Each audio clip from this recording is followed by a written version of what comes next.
Hi అండి, అందరికీ నమస్తే. Welcome to my channel Rajitha Sunkara vlogs. ఈరోజు స్వీట్ కార్న్ రోల్ ఎలా చేయాలో చూపిస్తాను. ముందుగా మనం గోధుమ పిండిని కలిపేసుకొని, ఇదిగోండి ఇక్కడ చూపిస్తున్నాను కదా, అలాగా చపాతీలు చేసుకోవాలి.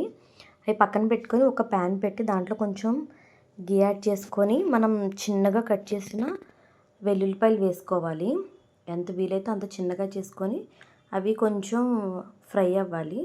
ఫ్రై అయ్యాక ఆనియన్స్ని కూడా కట్ చేసుకొని వాటిని కూడా యాడ్ చేసుకోవాలి. ఆనియన్స్ కూడా మనకి కొంచెం గోల్డెన్ బ్రౌన్ వస్తే సరిపోతుంది. ఈలోపు మనం వేరే బౌల్లో స్వీట్ కార్న్ ఉడకపెట్టుకుందాము. ఇదిగోండి ఉడకపెట్టినవి దీంట్లో యాడ్ చేసుకుంటే సరిపోతుంది. దీంట్లో మయోనీస్, కొంచెం టొమాటో కెచప్ ఇవి కూడా యాడ్ చేయండి, టేస్ట్ బాగుంటుంది. సాల్ట్ కూడా యాడ్ చేశాను, ఆ క్లిప్ మిస్ అయిపోయినట్టుంది.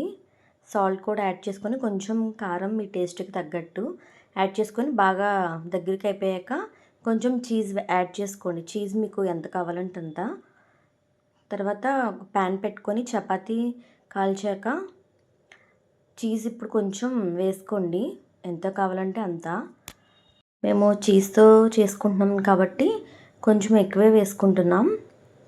దాంట్లో ఆల్రెడీ స్వీట్ కార్న్లో కొంచెం వేసాము, దీంట్లో కూడా వేసి కొంచెం మెల్ట్ అయిన తర్వాత మనం చేసుకున్నాం కదా స్టఫింగ్ స్వీట్ కార్న్తో, అదే పైన వేసుకొని ఆనియన్స్ కూడా కొంచెం యాడ్ చేసుకోవాలి.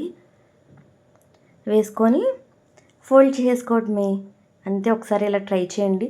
సింపుల్గా పెద్ద మసాలా కానీ ఏమీ అవసరం లేకుండా ఓన్లీ ఇంట్లో ఉన్న వాటితోనే చేసుకోవచ్చు. చీజ్ అనేది మన ఇష్టం.